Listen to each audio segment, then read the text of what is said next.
Hello and welcome to this week's discussion. This week I'm going to briefly go over some pricing strategies and how they relate to supply chains. I had briefly talked about a couple of these during the class, like for instance I discussed the Kano model generally.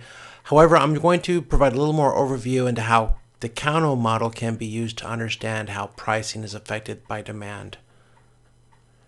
In this video, I'm just going to go over a few things. I'm going to go over rebates in general, how a rebate can distort the demand forecasting in a supply chain. I'm also going to cover pricing elasticity to discuss generally what it means and how it can be viewed within the context of demand for a product in relation to its pricing. I will talk about the Kano model, and once again I'm going to basically apply pricing elasticity to this model, and then I'm going to talk about dynamic pricing and what it is and how it generally works. You probably already know what it is. You may not realize that you know what it is. There's several different types, so I feel that when I go over this will probably make a lot of sense to you because I've covered some of these areas in the class briefly. So when we offer rebates to a customer, it has the effect of distorting the demand that is seen. So if you create a demand forecast that includes a rebate period, you stand a strong chance of having errors in your demand forecasting because a rebate affects customers in different ways. If we look at the two, let's assume that we have three types of customers. We have customers that want to receive the order immediately. These are called at-once customers. And let's say that we have some customers that are willing to wait for a little while. These would be called at-lead time customers. So if you have a 1 week lead time, these are customers that are willing to wait 1 week for the product. And then we also have beyond lead time customers. These are customers that don't expect to buy the product now, but are willing to wait a little while, either for a good sale or maybe they're just not ready to buy it yet. So these are beyond lead time customers, and these customers generally wait until later to purchase a product. Now let's look at how the rebates affect the demand. What this is going to do is going to artificially shift demand to the left. Rebates artificially shift the demand to the left because what happens is people who would have waited a certain level of time to purchase a product suddenly will buy the product sooner than they would have originally planned on buying it. So, for instance, in this example, the people who are at lead time, some of those customers will buy it at once because there's a better price.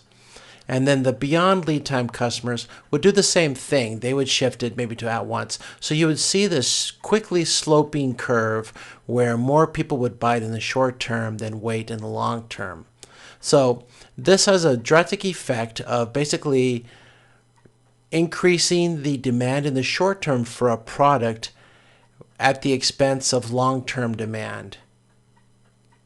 So what will happen here is if you try to do a forecast using the short-term demand, you may suddenly think that you are able to sell more products. But unfortunately, what will happen is if you go to make more products to meet this new demand, you will end up building more products than you'll be able to sell. So how does rebates complicate demand forecasting? We have three types of customers that are affected by a rebate. You have some customers that may have purchased earlier than expected. So these are ones that was going to plan to buy the product anyway, but just purchased the product earlier than they had expected. Then you have some that may have moved from another brand, and after trying your product, they may purchase again. Some rebates are designed to get people to change product loyalty. So some of these customers will move from another brand and may purchase again because they now like your brand. Now, this is a small caveat. They may like your brand at the price point for the rebate, but when the rebate is removed, they may not stick there. This depends on the elasticity of the price, which we will talk to in a minute. But just realize that when a person likes a product at a certain price, when you remove the rebate or the discount price from the product, it may push them to go back to another product, varying upon the characteristics of the product and what is most important to them. For instance, if you have customers that are price sensitive, moving the price back up after a discount may make them move to another product that may be cheaper. So just keep that in mind. And we also have customers that may have moved from another brand and may not purchase again. They just purchased your product because it was on sale, or maybe they just wanted to try it once, and they tried it once and they didn't like it, so they go back to the previous product. Or maybe they had experience with your product, but they just wanted to purchase it now because it was cheaper than the normal product, and they were willing to sacrifice the attributes of the other product in order to get your product at a cheaper price. Well, when you have these three types of customers involved in your demand forecasting will suddenly include all three types of these customers. And some of these customers may not be future demand related. So just realize that when you use rebates and discounts in your demand forecasting, you stand a risk of artificially inflating your demand. And as such, you may end up including people that may not even buy the product again. So now, strategies to deal with rebates. There are probably many different strategies. These are three that I've seen and that I've read about. So forgive me for not providing many more of these, but just realize that there are many different strategies. I focus here mostly on forecasting and on safety stock. So let's look at the first one. If we focus on longer term demand data, what this does is if we change our forecast horizon from, say, 1 week to 6 weeks, what that does, that'll null out the recent demand data, which sometimes is a good idea. Now, what it does ignore things like seasonality if you do this.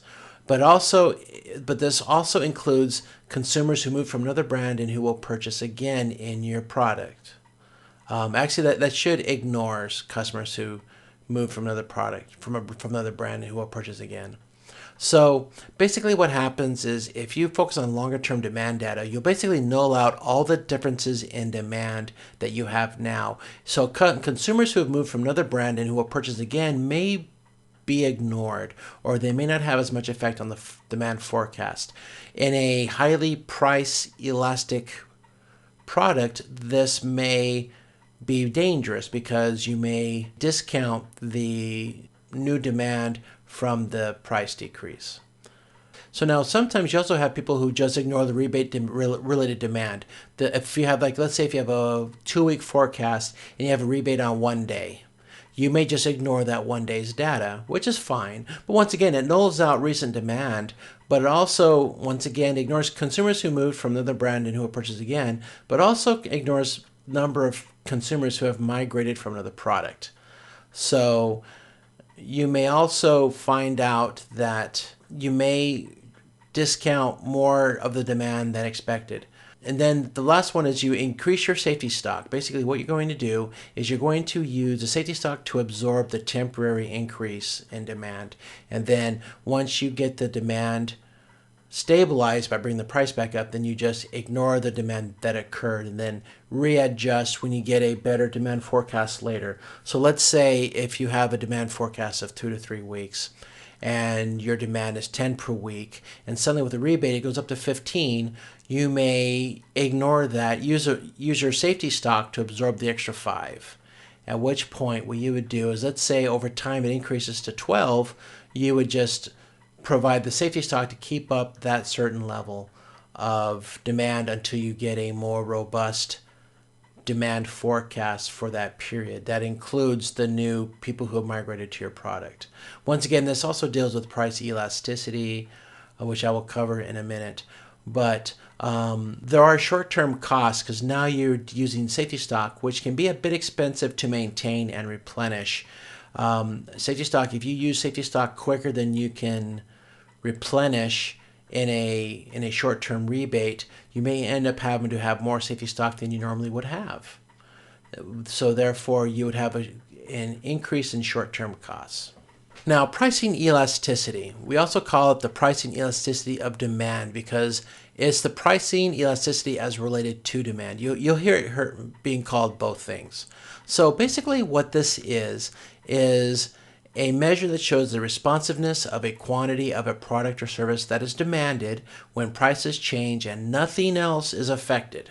That's very important because if, let's say, the prices change and say a competitor leaves the market, obviously the price elasticity isn't valid anymore because we're only dealing with the change in the quantity of a product or service that is demanded when solely price is a factor that's involved.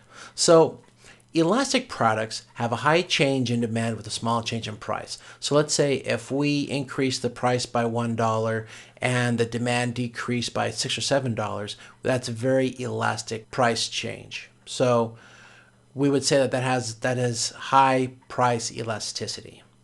Now, inelastic products are the opposite. What happens is if you have a high change in price, but the demand does not change, then that means it's very inelastic. For instance, when you have new products, like for instance, Apple's a good idea. They're able to sell products that they just released at a high premium because they have a very inelastic price curve. So they could charge a higher premium than others. Toyota is very similar. High quality products usually have an inelastic demand curving in comparison to low quality or cheap, or products that are branded as a cheap product, because people will usually pay more for higher quality prices. There are some exceptions, like for instance, India as a market is a difference in this matter. I won't go into it in this class in detail, but the level of inelasticity just depends on culture and other variables. So in general, when there's a low change in demand compared to a price change, we call that inelastic. So elasticity helps us to define the shape and the slope of a demand curve by showing us how much a price changes affect the demand. A flat slope signals a high price elasticity of demand. Now, one thing to remember is elasticity is not linear. You can have low price elasticity with price increase and high price elasticity with a price decrease. So let's say, for instance, if you have a low cost product, if you drop the price down, you may have a very elastic price. You get more demand come in. But then if you bring the price back up, you may not have a lot of people leave your product because they're more willing to put up with a price increase. So just realize that these elasticity curves, they're curves. They're not linear. So and also they also change over time, varying upon various factors. Like for instance, what is the competition like? What other alternatives to your product are within the market? What are the attributes of the product that makes a person buy your product, and how are they replaced in the market? There's other various variables, but these are just some of the variables that affects how a consumer is affected by the product and how the elasticity is also changed by the product. The Kano model, I briefly discussed this in week 3, I believe, but basically the Kano model is a way for us to show how customer satisfaction affects the demand for a product. In this model, we have 2 lines. The first one is satisfaction. Above this line, we have highly satisfied, and below we have low satisfaction. So then on this line, we have high functionality, and it's not low functionality, just indifferent. So if a product has high satisfaction and is very functional, it's an attractive feature of a product. People are usually willing to pay more for an attractive product. So now if we go through here, okay, this is a general performance curve, okay? If we go down below here, this is called a must-have curve. So any products that are not dissatisfaction, but basically are just normal satisfiers and are functional, these are attributes that are expected in a product, like seat bags, seat belts and airbags in a car. Once upon a time, a long time ago, they were highly attractive. I remember when Volvo used to advertise about having airbags in the cars. Well, nowadays, everybody has airbags, so airbags are considered a must-have. This says must-be, but this is must-have. So any attribute of a product that falls underneath this pink curve must be in the product for the product to be attractive to the consumer. Now, let's see what happens when various products are applied to the Kano model. As we see here, products with attributes that are attractive tend to shift down to must-have over time. Basically what happens is customers get used to an attribute, and as such, they slowly move down into this must-have section. This is why many products like, for instance, smartphones have a lot of attributes that at one time were very attractive, but over time, people begin to get used to each of the functions. So as a result, the attributes sink down into this must-have region. Now, in terms of price elasticity, attractive products tend to have low price elasticity and vice versa. So if you have a product that has a lot of attractive attributes, customers are willing to pay more for the product. So you can increase the price and have little change in demand. Now, as those attributes become must-haves, what happens is, in theory, more competitors come into the market. Customers can find these attributes elsewhere, and as a result, the must-haves become things that are attributes that are required for them to even look at your product. And those can have a high price elasticity because they can get the attribute from other suppliers. So therefore, to always maintain a low price elasticity, you must generally always seek to have attributes that the customer is always willing to pay a price premium for.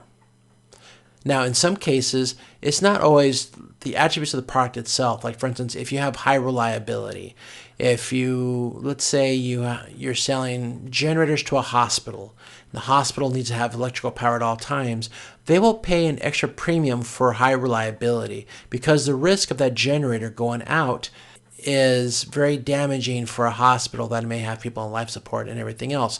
So that attribute is very attractive. It may be the same generator that other people sell, but it's just they may have a better service package or just maybe more reliable in general. So just realize that it's not always just an attribute of the product itself, but could also be how the product is serviced or how the product is treated. And things like reliability, how well it can be maintained. Now, dynamic pricing. I'm going to briefly cover this really quick. It's not very difficult. But basically, dynamic pricing is a practice of varying the product or service price to reflect changing market conditions. So as the market condition changes, we may change the price proactively, typically to reduce demand for a product. I guess you can generally raise the price to exploit an increase in demand, but you stand the risk of alienating customers who, if they feel like they've been quote unquote ripped off, may go to other products in the future. So I would discourage using this as a form of exploitation in the short term because you may have a long-term consequence, especially if you have smart consumers, which in the world of the internet is more often than not. Now, there are 4 general types of dynamic pricing scenarios. I have seen many other ones in other textbooks, but these are the 4 main types that we use. Well, first one is capacity-based. And this basically is changing the product price when we have a low capacity to provide a product. And what we can do is if we know that there's going to be more demand than we can create a product, we may raise the price in order to protect against stockouts. Obviously, this has a really possible adverse effect of potentially moving a customer to another product. But if you have, like for instance, if you have a very inelastic curve, you may be able to do this and able to protect against short-term stockouts. We have a demand-based dynamic pricing. And this is basically when we have high demand variability, we can change the product price to decrease the demand so that you may have the same variability, but it's over a smaller demand, so the amount of the variability may decrease. Once again, this is a risk that if you do this too much, consumers may go somewhere else. But if you have a high demand variability, you can increase the product price in order to reduce that variability band. Once again, this can have some really bad consequences, but this is something that you can consider varying upon the type of product that you sell. Now there are surge-based, and this is kind of like the seasonal dynamic pricing. So basically, whenever there's a surge in demand, we would increase the price in order to reduce the demand for a product. Now, once again, we always hear about during a disaster and companies increase the price of goods like water and food to exploit this quote-unquote artificial seasonality. Once again, I don't recommend doing that. I like to encourage morality within a supply chain, if anything, because customers are more knowledgeable nowadays and are more willing to punish suppliers. If anything, if you're not moral and you don't have sympathy for your customers, at least realize that in the long term, doing these kinds of strategies will impact your customer base, and it also encourages other players to come in to exploit this seasonality as well. So you're really setting yourself up to fail if you do it too much. But if you have a quick demand surge for whatever reason, you can increase the price in order to reduce the demand in order to allow your supply chain time to catch up. Now, there are other strategies that I would recommend instead of this. If you have a sudden surge, I would use something that's called demand smoothing, where you would say, hey, customer, I know you want this product right now, but if you'll take a price discount and let me send it to you a week or 2 or 3 weeks later, I'll give you a price premium in order for you to take the product at a later date and relieve my supply chain.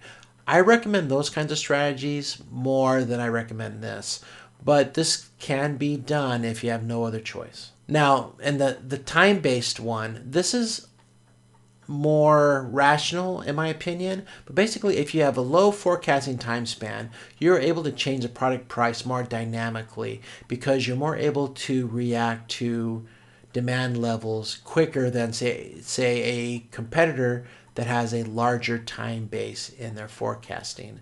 This allows you to protect your supply chain as well as take advantage of market conditions in order to provide the best price possible. And this can be, you can change the product price, go up or down, just depending. If you have a forecast where you see that your product is shifting into the must-have category and you're quicker than your other competitors, like for instance, pharmaceuticals do this sometimes. You may drop the price down so you can get rid of your stock before your competitors are able to react, and that reduces your need to have rebates or discount pricing to get rid of old inventory. So this is a good thing to do when you have, this is one of the good reasons to have a very low forecast horizon, so you're more able to adapt to market conditions. All right, well, this is the end of this video. I basically just wanted to give a few ideas about how pricing management works and some general recommendations on how you can provide pricing strategies for a product. I went over the Kano model. I also went over price elasticity, and I also generally went over how rebates affect the supply chain. Please feel free to post any questions you may have either in the YouTube channel or in the classroom, and I'll be more than happy to elaborate. Once again, these are all very big overviews, but if you need more information or are curious about some of the stuff that I talked about, I could either provide more detail or I could point you in another direction where you can get more information. Thank you very much for listening to this video, and I hope to talk to you soon. Thank you.